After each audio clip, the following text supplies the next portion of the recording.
Hello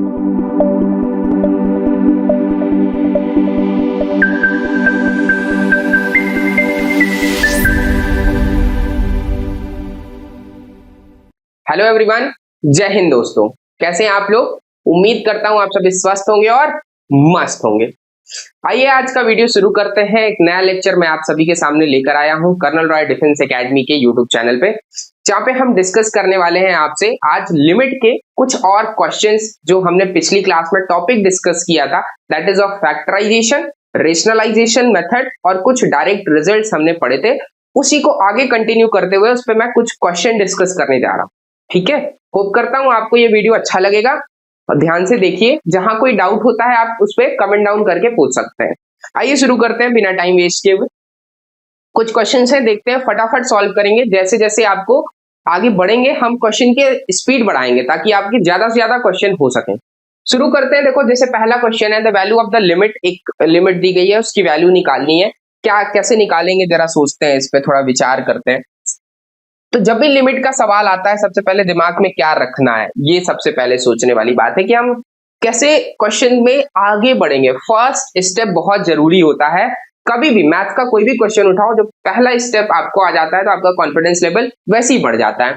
जैसे शुरू करेंगे, अगर इस क्वेश्चन को हम शुरू करते हैं तो सबसे पहले जो भी जिस पॉइंट पे पूछता है, जैसे लिमिट x टेंडिंग टू π/2 पूछ रहा है, तो π/2 को x की जगह पे पुट करके देखिए। जैसे पुट करेंगे तो ये आएगा 1 minus sine cube π/2 upon cos square π/2। सबसे पहला काम तो यही करना होता है, राइट।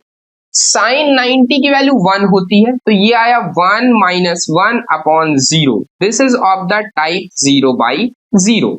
यहां से आपको या तो रिजल्ट मिलेगा, रिजल्ट कैसे मिलेगा, या तो आपको एक फाइनाइट नंबर मिल जाएगा। फाइनाइट नंबर मिल गया तो वही आंसर होता है। लेकिन अगर फाइनाइट नंबर नहीं मिला तो क्या मिलेगा, ये सोचने वाली बात होती है।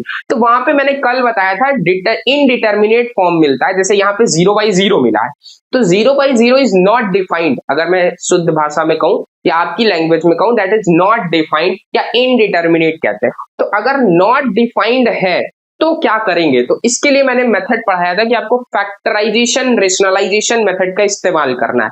फैक्टराइजेशन मेथड क्या होता है, अगर आपको कहीं पे भी ऊपर या नीचे कुछ पॉलिनोमियल टाइप की इक्वेशन दिख रही है, तो ऊपर और नीचे मतलब न्यूमरेटर और डिनोमिनेटर में से कुछ कॉमन लेते हैं और उसको कैंसिल आउट करते हैं। जैसे इसका सोल्यूशन अगर मैं डिस्कस करूं आपसे, टाइप समझ में आ गया, 0/0 टाइप। मैं डायरेक्टली लिख देता हूं, this is of the type 0/0 type की लिमिट है। सोल्यूशन कैसे आएगा इसका, देखना जरा। सबसे पहले मुझे ऊपर देखना पड़ेगा, तो लिमिट x टेंडिंग टू π/2 पे मुझे दिख क्या रहा है, यहाँ पे 1 का cube minus sine cube x ऐसा लिखा हुआ है, नीचे cos स्क्वायर x लिखा है, लिखा रहे, कोई दिक्कत नहीं। देखना जरा, a cube minus b cube का मैं फॉर्मूला इस्तेमाल करूंगा। यहाँ पे मैंने कल भी पढ़ाया था, a cube minus b cube का फॉर्मूला होता है a माइनस b ब्रैकेट में a square plus ab plus b square. This is the formula for a cube minus b cube. इस फॉर्मूले को अप्लाई करेंगे क्वेश्चन में, तो देखो यहां से बचेगा क्या, लिमिट x टेंडिंग टू π/2, यहां पे रखोगे तो 1 माइनस साइन x, या जहां से आप करोगे 1 का square 1 plus sign x plus sine square x upon में कॉस स्क्वायर x। तो कॉस स्क्वायर x को मैं क्या लिख सकता हूं, 1 माइनस साइन स्क्वायर x लिख सकता हूं, 1 minus sine square x। Basic trigonometry है, मैं लिख देता हूं यहां से, sine square x plus cos square x की वैल्यू 1 होती है, दैट इज द आइडेंटिटी होता है, सबसे पहले पढ़ा होगा। तो यहां से कॉस स्क्वायर x क्या आ जाएगा, 1 माइनस साइन स्क्वायर x, ये आ जाएगा। तो यही मैंने अप्लाई किया है, कॉस स्क्वायर x की जगह क्या लिख दिया, 1 माइनस साइन स्क्वायर x लिख दिया। अब यहां पे फिर से इस्तेमाल करना है हमको, देखिए this is 1 square minus sine square x, ऐसे तो सिंपली लिख ही सकते हैं। तो यहां से आ गया, लिखना जरा, 1 माइनस साइन x ऐसे लिखा रहने दो एक ब्रैकेट में, अनदर ब्रैकेट में हम लिख सकते हैं जो भी लिखा है sine square x plus sine x plus 1 whole upon में, या मैं लिख सकता हूं 1 minus sine x and 1 plus sine x. देखिए A square minus B square का फॉर्मूला इस्तेमाल किया, A square minus B square is A plus B A minus B. यहां से जो टर्म कैंसिल आउट हो रहा है उसको मैं कैंसिल आउट कर दूंगा। जैसे ये टर्म कैंसिल आउट हो रहा था पूरे पूरे में से, तो उसको मैंने कैंसिल आउट कर दिया। अब बचा जो भी टर्म बचा, लिमिट हर जगह लगेगी, लिमिट अगर मैंने नहीं लगाई तो यहां भी लगा लो, देखना लिमिट आपको लगाना बहुत जरूरी है। Limit x tending to pi by 2 लगाना जरूरी है। फिर आ जाएगा limit x tending to pi by 2। यहां से बचा क्या, sine square x plus sine x plus 1 whole upon में 1 plus sine x. Cancel out हो गया ना, एक टर्म कैंसिल आउट हो गया। यही करना था, हम ये सारा प्रोसीजर इसीलिए कर रहे थे कि एक टर्म हमें कैंसिल आउट करना था।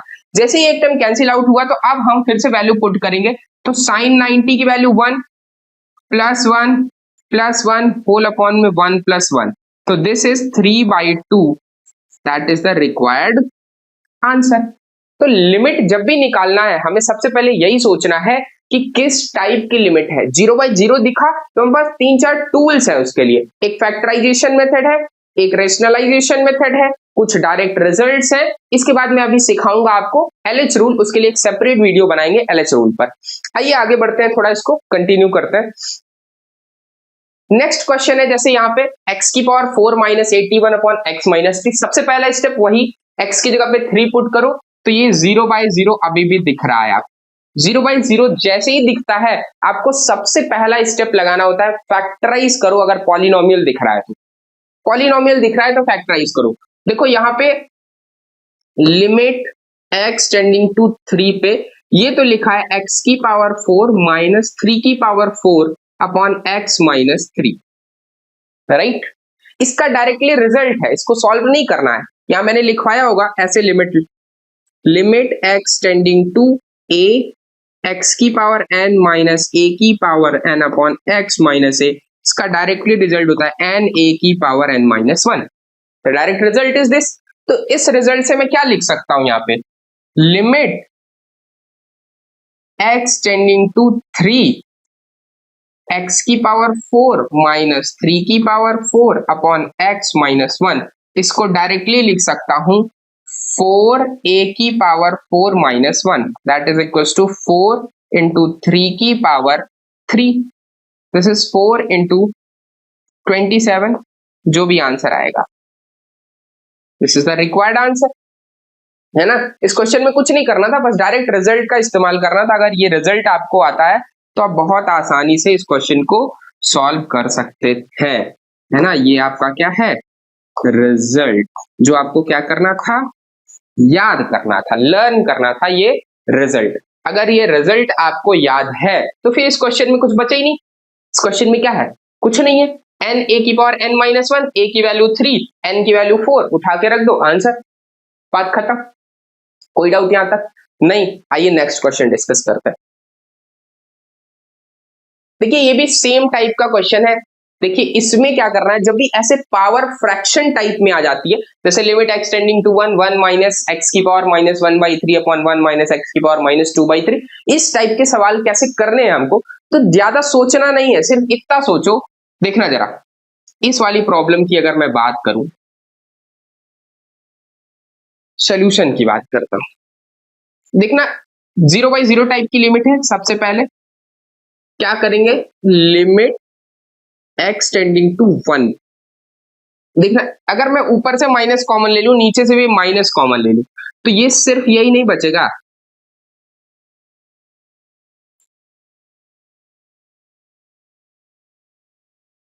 जहां से भी माइनस कॉमन ले लिया, कोई डाउट। और माइनस माइनस तो वैसे भी कैंसिल आउट हो जाएगा, तो सिर्फ यहां से बचेगा लिमिट x टेंडिंग टू 1 पे x की पावर 1/3 माइनस 1 अपॉन x की पावर माइनस 2/3 माइनस 1। बस अब देखना जरा, तो मैं आपको रिजल्ट बता रहा हूं, रिजल्ट से डायरेक्टली सॉल्व हो जाएगा, डायरेक्टली सॉल्व हो जाएगा। एक रिजल्ट मैंने लिखवाया है, एक उसी के बेसिस पे हम अप्लाई करते हैं। देखना एक रिजल्ट है, रिजल्ट ये मैंने लिखवाया था पिछली क्लास में कि लिमिट x टेंडिंग टू 1 पे x की power n minus 1 upon x minus 1 the result is n, ये लिखवाया था मैंने, ये रिजल्ट था।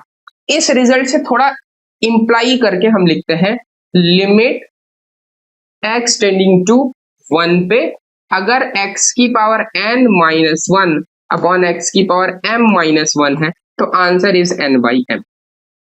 डायरेक्टली आपको यही मिलेगा, answer is n by m। 1 पे सिर्फ 1 के लिए ये अप्लाई है, बाकी जगह के लिए अप्लाई नहीं है, उसके लिए दूसरा फॉर्मूला। ठीक है, तो ये यहाँ पे अप्लाई हुआ। अब डायरेक्टली आप देख सकते हैं, देखिए रिजल्ट यहां से सोल्यूशन हम कर सकते हैं। देखो x की पावर ये हमारा क्या है m, ये क्या है n, तो आंसर इसका क्या आ जाएगा, डायरेक्टली आंसर लिख दूं माइनस 1/3 होल अपॉन में minus 2/3, answer is 1/3 into 3/2 that is of 1/। Directly result पे अप्लाई किया है, कुछ नया नहीं किया है। क्या किया है, डायरेक्टली रिजल्ट अप्लाई किया है और कुछ नहीं किया है। ये रिजल्ट अगर आपको पता है तो ये लिमिट मतलब समझो 5 सेकंड का सवाल है, इससे ज्यादा का सवाल नहीं है ये। बस आपको पावर देख के घबराना नहीं है। क्लियर हुई बात। मैथ्स में आधे से ज्यादा क्वेश्चन इसलिए नहीं होते हमसे क्योंकि उस क्वेश्चन देख के हमको पहला स्टेप नहीं आता, करना क्या है, घबरा जाते हैं बहुत ज्यादा। घबराना ही नहीं होता है ना। सबसे बड़ी बात लाइफ की भी यही है कि जब हम कोई पहला कदम उठाते हैं ना, वो सबसे इंपॉर्टेंट कदम होता है। First step is very important for life as well as your subject जो आप पढ़ रहे हैं। जिस चीज में आपको इंटरेस्ट है, भी बहुत सारी चीजों के पास आपका इंटरेस्ट होगा, बहुत सारी चीजों में वो इंटरेस्ट है, लेकिन उसको परस्यू करना एज योर गोल या एज योर पैशन, तो पहला कदम उठाना है। उस पहले कदम को उठाना सबसे इंपॉर्टेंट है। अगर वो पहला कदम नहीं उठा पा रहे हो तो वैसे ही वो सारी चीजें से दब जाती हैं लाइफ। वैसे ही मैथ्स के सवाल है, अगर आप पहला कदम उठाना है आपको तो उसको सोचना पड़ेगा, वो आपके कॉन्सेप्ट से ही रहता है। क्लियर हुई बात। चल नेक्स्ट क्वेश्चन देखिए, कुछ इस टाइप का क्वेश्चन। अभी तक हमने जो भी किया, एक फैक्टराइजेशन का क्वेश्चन किया, 2 रिजल्ट अप्लाई किए। अब देखते हैं कुछ और क्वेश्चन। इस क्वेश्चन में क्या करना है, तो सारे 0/0 टाइप की लिमिट हम लेके चल रहे थे। ये भी 0/0 टाइप की लिमिट है। अगर आप देखेंगे जैसे x की जगह पे 4 आप पुट करेंगे आपको 0/0 मिलेगा। क्या मिलेगा, 0/0 मिलेगा। अगर 0/0 टाइप की लिमिट है तो सबसे पहला स्टेप क्या आना चाहिए, या तो फैक्टराइज करें या तो रेशनलाइज करें। फैक्टराइजेशन का हमने सीख लिया और मैंने बताया था जहां पे भी रूट दिखे आपको, रूट दिखते ही आपके दिमाग में एक चीज दौड़ना चाहिए कि भाई क्या मैं यार रेशनलाइजेशन लगा सकता हूं। चलो देखते हैं और ट्राई करके देखते हैं कि रेशनलाइजेशन से होगा कि नहीं होगा। सॉल्यूशन ट्राई करते हैं। रेशनलाइजेशन में भी अब देखो 2 चीजें हैं, या तो अगर डिनोमिनेटर में रूट दिखा तो सिर्फ डिनोमिनेटर को रेशनलाइज करेंगे, न्यूमरेटर में दिखा रूट तो सिर्फ न्यूमरेटर को करेंगे। लेकिन अगर दोनों जगह है और दोनों एक दूसरे का कॉन्जुगेट नहीं है तब क्या करेंगे, देखना जरा।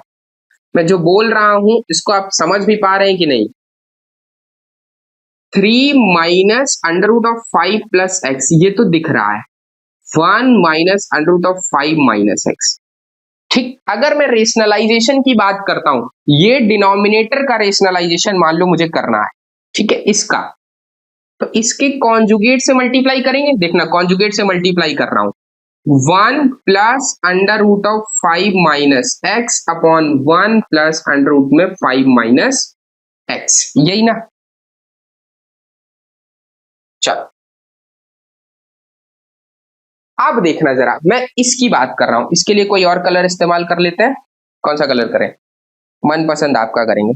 चलो ये वाला कर लेते हैं। मान ये इसके लिए, इसका भी तो रेशनलाइजेशन करना पड़ेगा। इसके रेशनलाइजेशन के लिए मैंने क्या किया, this is multiplied by 3 plus under root of 5 plus x upon 3 plus under root of 5 plus x. देखना जरा क्या किया है मैंने, डबल रेशनलाइजेशन। एक ही क्वेश्चन में न्यूमरेटर का भी रेशनलाइजेशन किया, डिनोमिनेटर का भी रेशनलाइजेशन किया।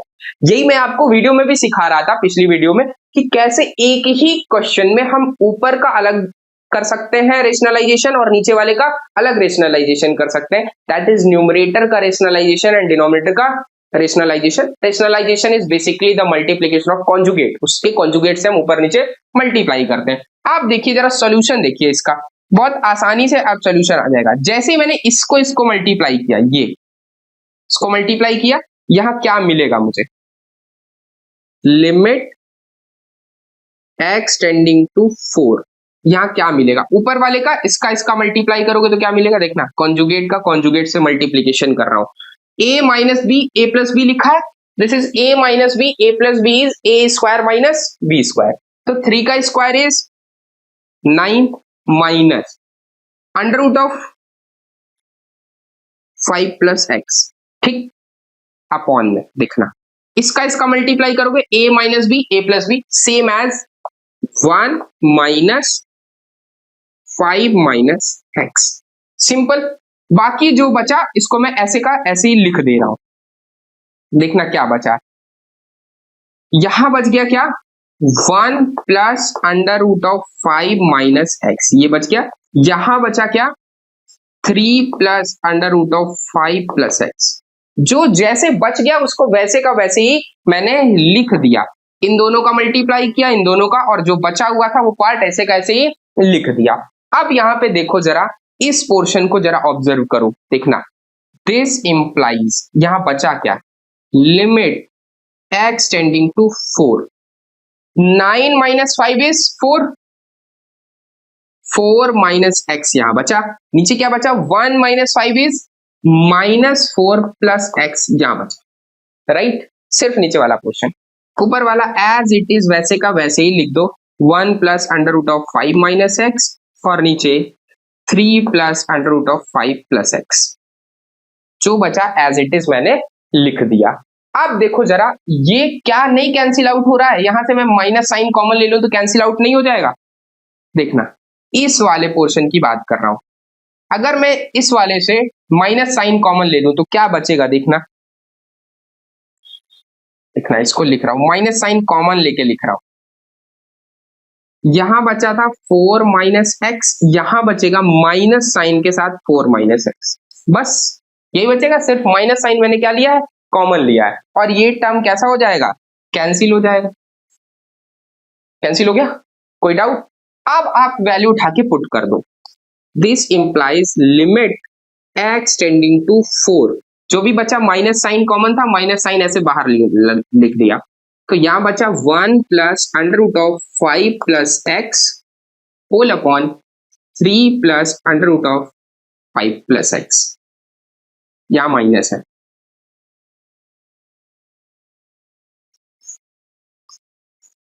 अब आप वैल्यू 4 उठा के रख दो, सीधे से सिंपली x की जगह 4 रखोगे तो क्या आ जाएगा, 5 माइनस 4 1, 1 प्लस 1 इज 2, अपॉन में यहां 4 रखोगे तो क्या आएगा, 3 प्लस 3 6, माइनस साइन के साथ, that is the answer, -1/3 is the answer. कोई डाउट यहां तक, देखो मैंने इसमें दिस एक चीज सिखाया है आपको कि डबल रेशनलाइजेशन कैसे करते हैं, इस टाइप के क्वेश्चंस भी आते हैं जहां पे हमें एक बार रेशनलाइजेशन से आंसर नहीं मिलेगा, दोनों रेशनलाइज करना पड़ेगा, न्यूमरेटर एंड डिनोमिनेटर। कोई डाउट यहां तक, आगे बढ़ते हैं। एक क्वेश्चन और है, इसको जरा ट्राई करते हैं, देखते हैं इस क्वेश्चन का सोल्यूशन कैसे आएगा। इस क्वेश्चन को जैसे ही x की जगह 0 पुट करो, cos 0 की वैल्यू 1, 1 प्लस 1 इज 2, तो √2 माइनस √2 0, साइन 0 इज 0, तो मतलब ये दिख रहा है हमें कि 0/0 की लिमिट है, ये तो दिख रहा है 0/0 टाइप की लिमिट है। 0/0 टाइप की लिमिट होती है तो करते क्या है वहां पे, सोल्यूशन, आइए इसका सोल्यूशन ट्राई करते हैं फटाफट, थोड़ा सा आपको हिंट दे देता हूं, बाकी आप सोल्यूशन खुद से ट्राई करिएगा। देखो यहां पे आपको रूट सिर्फ न्यूमरेटर में दिख रहा है, डिनोमिनेटर में तो रूट है भी नहीं, तो नहीं है तो जरूरत भी नहीं है करने का, सिर्फ न्यूमरेटर को हम रेशनलाइज करेंगे, लिमिट x टेंडिंग टू 0 पे इसको रेशनलाइज कर रहा हूं सर,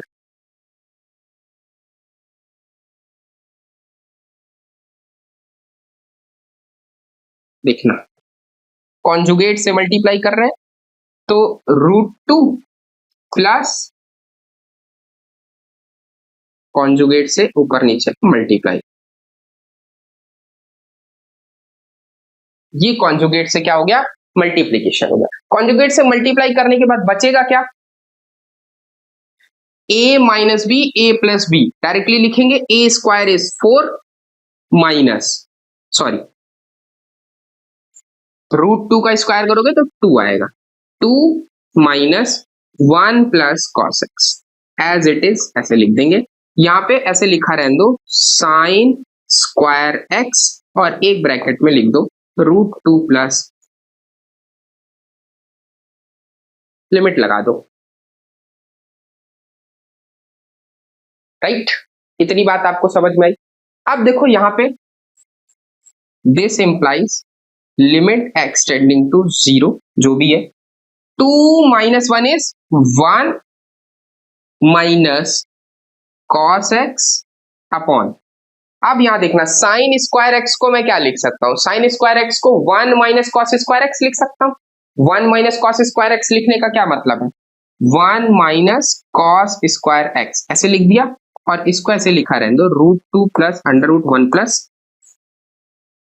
कॉस एक्स। कोई डाउट साइन स्क्वायर एक्स को 1 माइनस कॉस स्क्वायर एक्स लिखने पे। अब यहां पे इसको मैं लिख सकता हूं ना 1 square minus cos square x, this implies limit x tending to 0 पे 1 माइनस कॉस एक्स अपॉन, इसको मैं लिख सकता हूं 1 minus cos x into 1 plus cos x. अब इसमें किसी को डाउट नहीं होना चाहिए, ए स्क्वायर माइनस बी स्क्वायर को मैंने ऐसे लिख दिया है, this is √2 plus √1 plus cos x. अब जो टर्म कैंसिल आउट हो रहा है उसको हम कैंसिल आउट कर देंगे, ये वाला पूरा कैंसिल आउट हो गया, सिर्फ बचा हुआ पार्ट लिख रहा हूं मैं, this implies limit x tending to 0 1 upon 1 plus cos x और √2 प्लस √1 प्लस कॉस एक्स। अब आप cos x की जगह 0 पुट कर दीजिए, आपको आंसर मिल जाएगा। जैसे ही आप 0 पुट करोगे cos 0 1, तो ये बचेगा सिर्फ कितना 1 अपॉन 2 इंटू √2 प्लस रूट, तो this is 1 upon 4 √2 that is equal to √2 by 8 answer. √2 by 8 कैसे आया, बहुत आसान है, √2 बाई 8 कर सकते हो। चलो यहां मैं बता देता हूं आपको,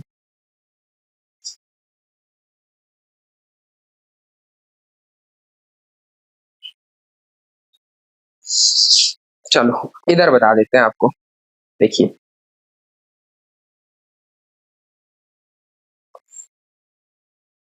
इस स्पेस में आपको बता दूं, यहां लिखा हुआ था क्या 1 अपॉन 4 √2, यही ना, इसको मैंने √2 से ऊपर नीचे मल्टीप्लाई कर दिया, ये क्या बच गया √2 अपॉन 4 इंटू 2, तो क्या आ गया √2 बाई 8। ठीक है, ये बेसिक रेशनलाइजेशन से किया और कुछ नहीं किया है, तो ये आपको समझ में आएगा। होप करता हूं कि अभी तक जितने क्वेश्चन मैंने किए वो आपको समझ में आए होंगे, आप बोर्ड में इस मेथड को अच्छे से इस्तेमाल कर सकते हैं। बट एनडीए के पर्पज से अगर मैं बात करूं तो ये मेथड काफी लेंदी हो जाते हैं, उसके लिए हम 0 बाई 0 मेथड के लिए LH रूल का डायरेक्टली इस्तेमाल करेंगे। उसके लिए आपको कुछ प्री रिक्विजिटिव है, that is you should know differentiation, you should know the formulas of differentiation, chain rule of differentiation, so that you can easily differentiate the function in given in numerator as well as denominator। तो अगर आप numerator और denominator के functions को आप अलग अलग differentiate कर पाओगे तब मैं LH रूल आपको पढ़ा सकता हूँ। उससे पहले मैं ये सोच रहा था कि पहले डिफरेंशिएशन पढ़ा देते हैं, डिफरेंशिएशन आता रहेगा फिर LH रूल हम कवर कर लेंगे। ठीक है, होप करता हूँ आपको अभी तक समझ में आया होगा। आज के लिए इतना ही, थैंक यू सो मच।